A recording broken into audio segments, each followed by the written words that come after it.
Earlier this year, the New South Wales town of Lismore endured torrential and devastating rains, bringing the city to its knees and thrusting the nation's spotlight.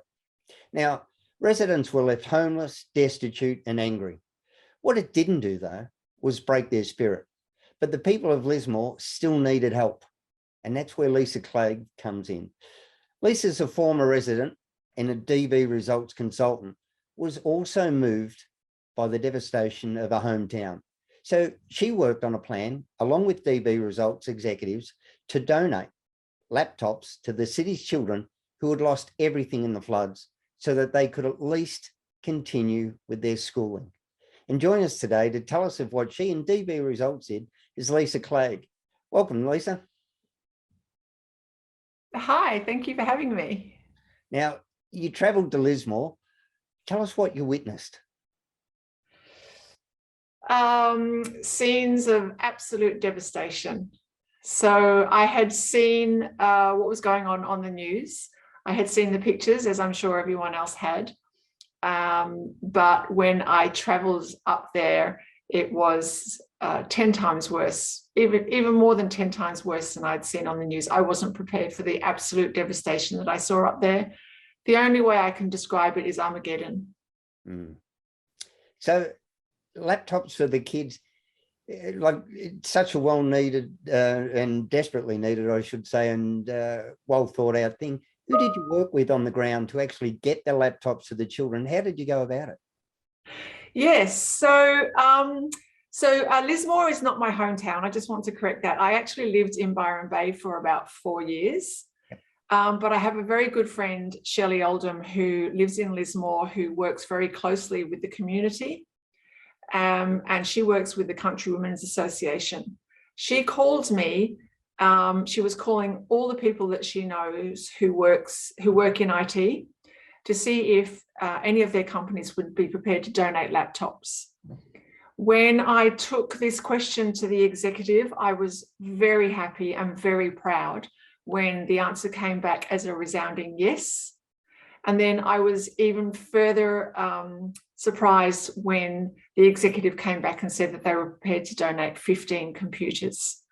So I worked with our general managers and our CEOs, and also with the wife of our CEO, one of our CEOs, to get the laptops together, package them up, and then I drove up to Lismore and worked closely with the Country Women's Association to distribute the computers, which was a very interesting day.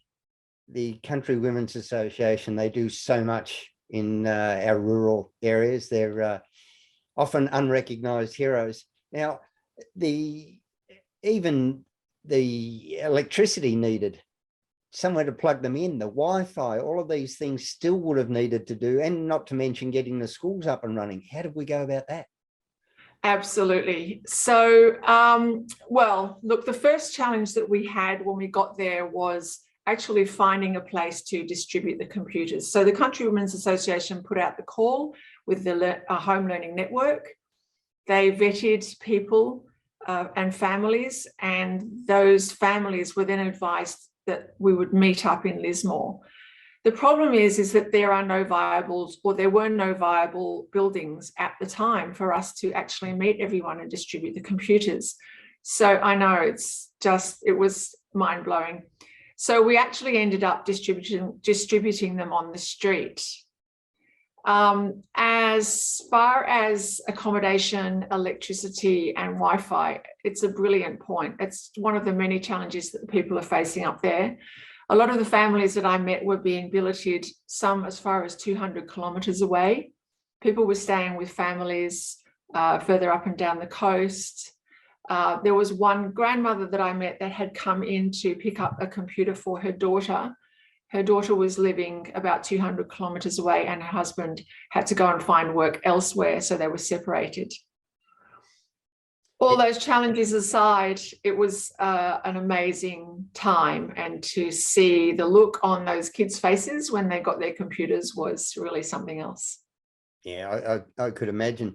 Now, as far as Lismore goes, how many years do you think it'll take before they're back to any sense of normalcy, before we see them functioning again? That's really hard to say. I don't think it's going to ever get back to normal. I think that it might start after about 5 years. I think it's going to take at least 10, 15 years for the Lismore community to become the vibrant, amazing community that it was before. There's so much devastation, and there are other factors to look at: people moving away, companies folding and moving away.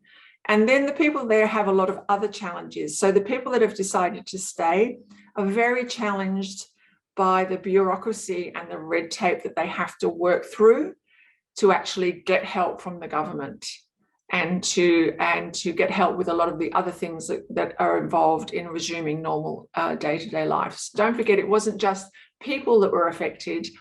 All the businesses in and around there were affected. And some of those are really, really big businesses like Norco Milk, who employ, a vast majority of the people that work in the region. From what you've seen, do you feel the government is doing enough? Oh, that's a very big question. So I can only speak from what I hear from the people that I've been in touch with around there, and the answer, unfortunately, is a resounding no. Yeah. I understand it's a very difficult question, but we need to do more. And when I say we, I mean personally, individually, I mean all levels of government as well. This is Australia. We need to look after our people. 100%.